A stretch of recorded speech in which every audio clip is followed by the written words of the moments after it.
Chapter 36. This is the history of Esau, that is, Edom. Esau took his wives from the daughters of Canaan, Adah, the daughter of Elon the Hittite, and Aholibamah, the daughter of Anah, the granddaughter of Zibeon the Hivite, and Basemath, Ishmael's daughter, the sister of Nebaioth. And Adah bore Eliphaz to Esau, and Basemath bore Ruel, and Aholibamah bore Jeush, Jalam, and Korah. These are the sons of Esau, who were born to him in the land of Canaan. After that, Esau took his wives, his sons, his daughters, all the members of his household, his herd, and all his other beasts, and all the wealth he had accumulated in the land of Canaan, and he went to another land, some distance away from Jacob his brother. For their goods had become too many for them to dwell together, and the land where they were residing was not able to sustain them because of their herds. So Esau took up dwelling in the mountainous region of Seir. Esau is Edom. And this is the history of Esau the father of Edom in the mountainous region of Seir. These are the names of the sons of Esau: Eliphaz the son of Adah, Esau's wife; Ruel the son of Basemath, Esau's wife. The sons of Eliphaz were Teman, Omar, Zepho, Gatam, and Kenaz. Timnah became the concubine of Eliphaz, Esau's son. In time she bore to Eliphaz Amalek. These are the sons of Adah, Esau's wife. These are the sons of Ruel: Nahath, Zerah, Shammah, and Mizah. These were the sons of Basemath, Esau's wife. These were the sons of Aholibamah, the daughter of Anah, the granddaughter of Zibeon, Esau's wife, whom she bore to Esau: Jeush, Jalam, and Korah. These are the sheiks of the sons of Esau, the sons of Eliphaz, Esau's firstborn: Sheik Teman, Sheik Omar, Sheik Zepho, Sheik Kenaz, Sheik Korah, Sheik Gatam, and Sheik Amalek. These are the sheiks of Eliphaz in the land of Edom. These are the sons by Adah. These are the sons of Ruel, Esau's son: Sheik Nahath, Sheik Zerah, Sheik Shammah, and Sheik Mizah. These are the sheiks of Ruel in the land of Edom. These are the sons by Basemath, Esau's wife. Finally, these are the sons of Aholibamah, Esau's wife: Sheik Jeush, Sheik Jalam, and Sheik Korah. These are the sheiks of Aholibamah, the daughter of Anah, Esau's wife. These are the sons of Esau, and these are their sheiks. He is Edom. These are the sons of Seir the Horite, the inhabitants of the land: Lotan, Shobal, Zibeon, Anah, Dishon, Ezer, and Dishan. These are the sheiks of the Horites, the sons of Seir, in the land of Edom. The sons of Lotan were Horai and Hemam, and Lotan's sister was Timnah. These are the sons of Shobal: Alvan, Manahath, Ebal, Shepho, and Onam. These are the sons of Zibeon: Aya and Anah. This is the Anah who found the hot springs in the wilderness, while he was tending the donkeys for Zibeon his father.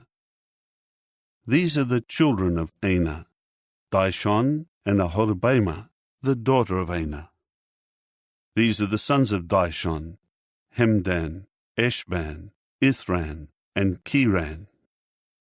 These are the sons of Ezer: Bilhan, Zaavan, and Akan.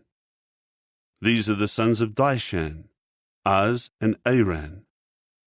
These are the sheiks of the Horites: Sheik Lotan, Sheik Shobal, Sheik Zibeon, Sheik Anah, Sheik Dishon, Sheik Ezer, and Sheik Dishan. These are the sheiks of the Horites, according to their sheiks in the land of Seir. Now these are the kings who reigned in the land of Edom, before any king reigned over the Israelites. Bela, son of Beor, reigned in Edom, and the name of his city was Dinhabah. When Bela died, Jobab, son of Zerah from Bozrah, began to reign in his place. When Jobab died, Husham from the land of the Temanites began to reign in his place. When Husham died, Hadad, son of Bedad, who defeated the Midianites in the territory of Moab, began to reign in his place, and the name of his city was Avith. When Hadad died, Samlah from Masrekah began to reign in his place. When Samlah died, Shael from Rehoboth by the river began to reign in his place. When Shael died, Baal-Hanan, the son of Akbor, began to reign in his place. When Baal-Hanan, the son of Akbor, died, Hadar began to reign in his place. The name of his city was Peu, and the name of his wife was Mehetabel, the daughter of Matred, the daughter of Mizahab. So these are the names of the sheiks of Esau, according to their families, according to their places, by their names: Sheikh Timnah, Sheikh Alva, Sheikh Jetheth, Sheikh Aholibamah, Sheikh Elah, Sheikh Pinon, Sheikh Kenaz, Sheikh Teman, Sheikh Mibzah, Sheikh Magdiel, and Sheikh Iram. These are the sheiks of Edom, according to their settlements in the land of their possession. This is Esau, the father of Edom. Chapter 37. Jacob continued to dwell in the land of Canaan, where his father had lived as a foreigner. This is the history of Jacob. When Joseph was 17 years old, the young man was tending the flock with the sons of Bilhah and the sons of Zilpah, the wives of his father. And Joseph brought a bad report about them to their father. Now Israel loved Joseph more than all his other sons, because he was the son of his old age, and he had a special robe made for him. When his brothers saw that their father loved him more than all his brothers, they began to hate him, and they could not speak peaceably to him. Later Joseph had a dream, and told it to his brothers, and they found further reason to hate him. He said to them, "Please listen to this dream that I had. There we were binding sheaves in the middle of the field, when my sheaf got up and stood erect, and your sheaves encircled and bowed down to my sheaf." His brothers said to him, "Are you really going to make yourself king over us and dominate us?" So they found another reason to hate him, because of his dreams and what he said.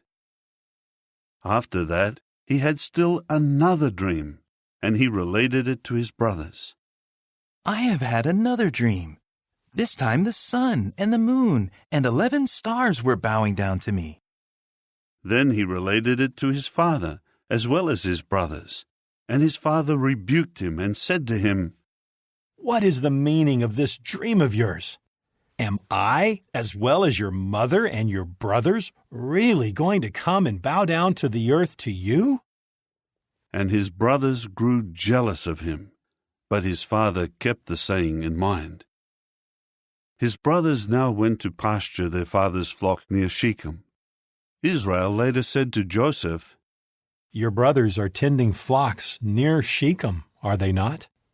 Come, and let me send you to them." At this he said to him, "I am ready." So he said to him, "Go, please, and see whether your brothers are well. See how the flock is, and bring word back to me." With that, he sent him away from the valley of Hebron, and he went on toward Shechem. Later, a man found him as he was wandering in a field. The man asked him, "What are you looking for?" To this he said, "I am looking for my brothers. Please tell me, where are they tending flocks?" The man continued, "They have pulled away from here, for I heard them saying, 'Let us go to Dothan.'" So Joseph went after his brothers, and found them at Dothan. Now they caught sight of him from a distance, and before he reached them, they began plotting against him to put him to death. So they said to one another, Look, here comes that dreamer. Come now, let us kill him and pitch him into one of the water pits, and we will say that a vicious wild animal devoured him. Then let us see what will become of his dreams." When Reuben heard this, he tried to rescue him from them. So he said, Let us not take his life. Reuben said to them, Do not shed blood. Throw him into this water pit in the wilderness, but do not harm him. His purpose was to rescue him from them, in order to return him to his father. So as soon as Joseph came to his brothers, they stripped Joseph of his robe, the special robe that he wore, and they took him and threw him into the water pit. At the time the pit was empty. There was no water in it. Then they sat down to eat. When they looked up, there was a caravan of Ishmaelites coming from Gilead. Their camels were carrying labdanum gum, balsam, and resinous bark, and they were on their way down to Egypt. At this, Judah said to his brothers, What profit would there be if we killed our brother and covered over his blood? Come now, let us sell him to the Ishmaelites, and do not let our hand be upon him. After all, he is our brother, our flesh. So they listened to their brother. And when the Midianite merchants were passing by, they lifted Joseph up out of the water pit and sold him to the Ishmaelites for 20 pieces of silver. These men took Joseph into Egypt. Later, when Reuben returned to the water pit and saw that Joseph was not in the water pit, he ripped his garments apart. When he returned to his brothers, he exclaimed, The child is gone, and what am I going to do? So they took Joseph's robe and slaughtered a male goat and dipped the robe in the blood. After that, they sent the special robe to their father and said, This is what we found. Please examine whether this is your son's robe or not. Then he examined it and exclaimed, It is my son's robe. A vicious wild animal must have devoured him. Joseph is surely torn to pieces. With that, Jacob ripped his garments apart and put sackcloth around his waist and mourned his son for many days.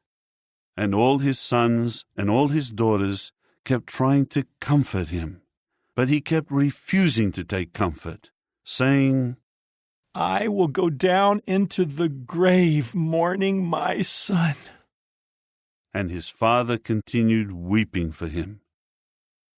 Now the Midianites sold him in Egypt to Potiphar, a court official of Pharaoh and the chief of the guard.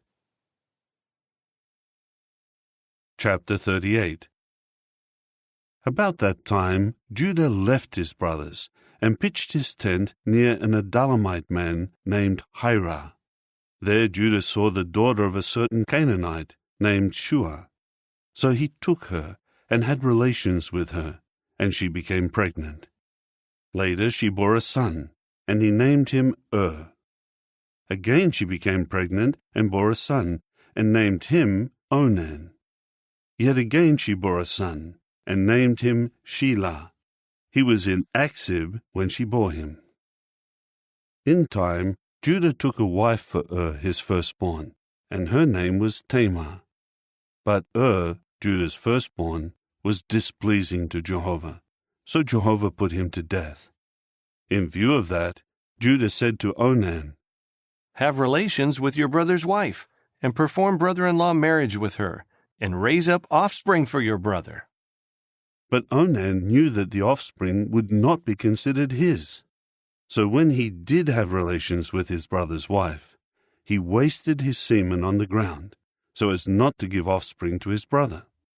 What he did was bad in the eyes of Jehovah, so he also put him to death. Judah said to Tamar his daughter-in-law, Dwell as a widow in the house of your father, until my son Shelah grows up. For he said to himself, He too may die like his brothers. So Tamar went and stayed in her own father's house. Some time passed, and Judah's wife, the daughter of Shua, died. Judah kept the mourning period, and then he went to his sheep shearers in Timnah, with his companion Hira the Adullamite. Tamar was told, "Here your father-in-law is going up to Timnah to shear his sheep."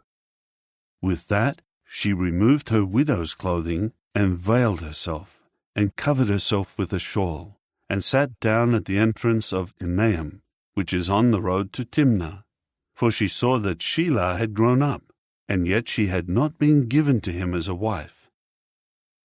When Judah caught sight of her, he at once took her for a prostitute, because she had covered her face. So he turned aside to her by the road, and said, Allow me, please, to have relations with you. For he did not know that she was his daughter-in-law. However, she said, What will you give me that you may have relations with me? To this he said, I will send a young goat from my herd. But she said, Will you give a security until you send it? He continued, What security should I give you? To which she said, Your seal ring, and your cord, and your rod that is in your hand.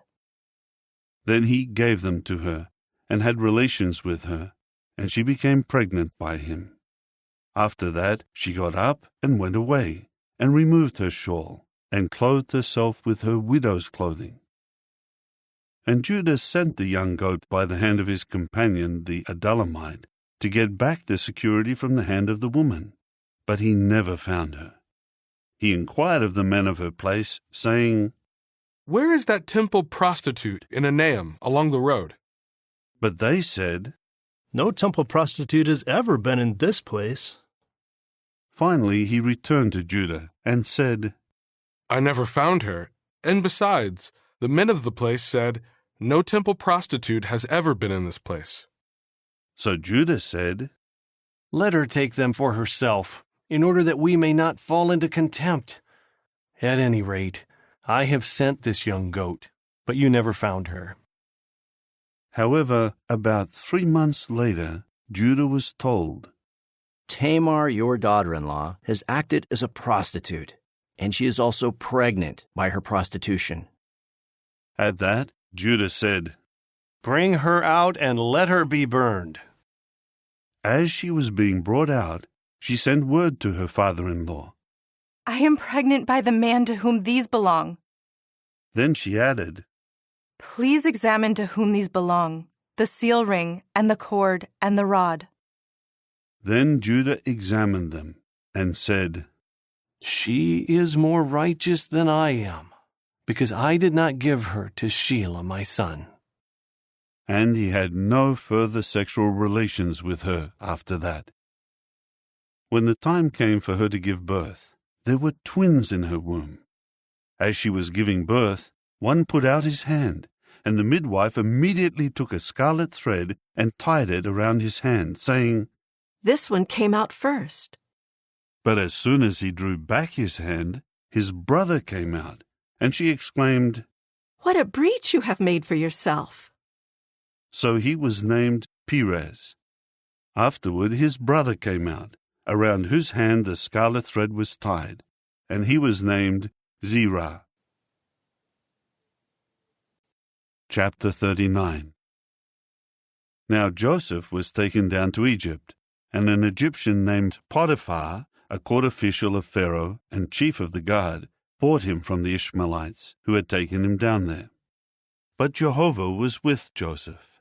As a result, he became successful, and was put over the house of his master, the Egyptian. And his master saw that Jehovah was with him, and that Jehovah was making everything that he did successful. Joseph kept finding favor in his eyes, and he became his personal attendant. So he appointed him over his house, and he put him in charge of all that was his. From the time he appointed him over his house, and in charge of all that was his, Jehovah kept blessing the house of the Egyptian because of Joseph, and Jehovah's blessing came to be on all that he had, in the house and in the field. He eventually left everything that was his in Joseph's care, and he gave no thought to anything except the food he was eating. Moreover, Joseph grew to be well built and handsome. Now after these things, the wife of his master began to cast her eyes on Joseph and say, "Lie down with me." But he refused and said to his master's wife, "Here, my master does not know what is with me in the house, and he has entrusted everything he has into my care. There is no one greater in this house than I am, and he has not withheld from me anything at all except you, because you are his wife. So how could I commit this great badness and actually sin against God?" So day after day she spoke to Joseph, but he never consented to lie with her or to remain with her. But on one of the days when he went into the house to do his work, none of the household servants were in the house. Then she grabbed hold of him by his garment and said, "Lie down with me."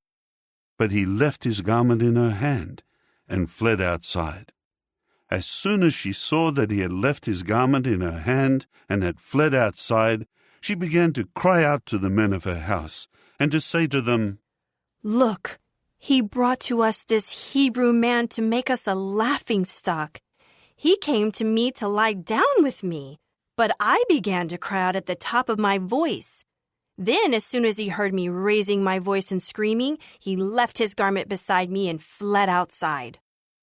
After that, she laid his garment beside her until his master came to his house.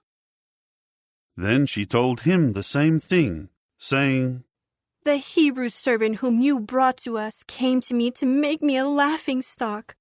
But as soon as I raised my voice and began to scream, he left his garment beside me and fled outside." As soon as his master heard the words his wife spoke to him, saying, "These are the things your servant did to me," his anger blazed. So Joseph's master took him and gave him over to the prison, the place where the prisoners of the king were kept under arrest, and he remained there in the prison. But Jehovah continued with Joseph and kept showing loyal love to him and granting him favor in the eyes of the chief officer of the prison. So the chief officer of the prison put Joseph in charge of all the prisoners in the prison, and everything that they were doing there, he was the one having it done. The chief officer of the prison was looking after absolutely nothing that was in Joseph's care, for Jehovah was with Joseph, and Jehovah made whatever he did successful. Chapter 40.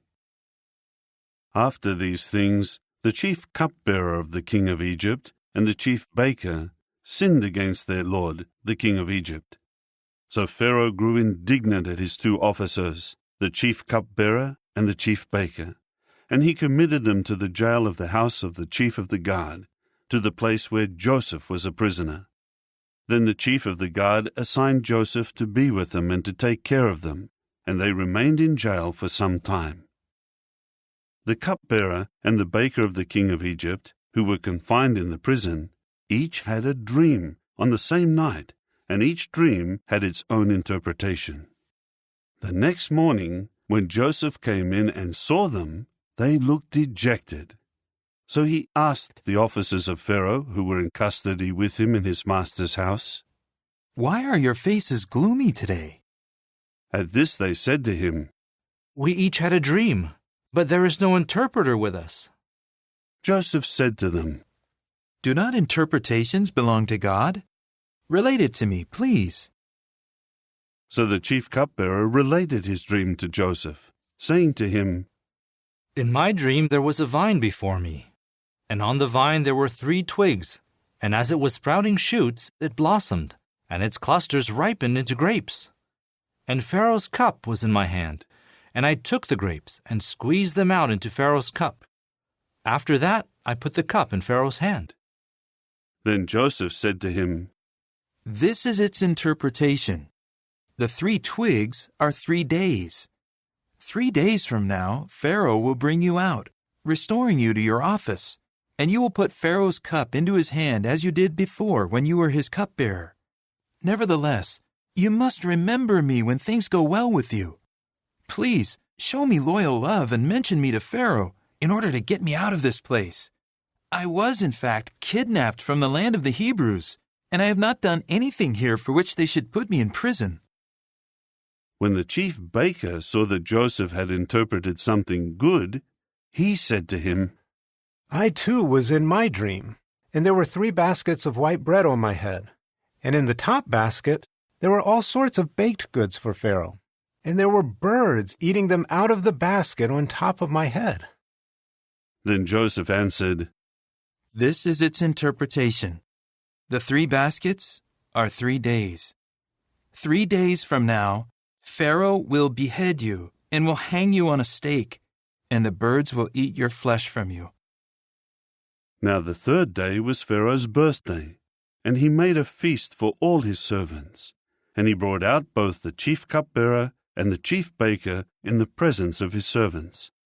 And he returned the chief cupbearer to his post of cupbearer, and he continued to hand the cup to Pharaoh. But he hanged the chief baker, just as Joseph had interpreted to them. However, the chief cupbearer did not remember Joseph. He kept forgetting him.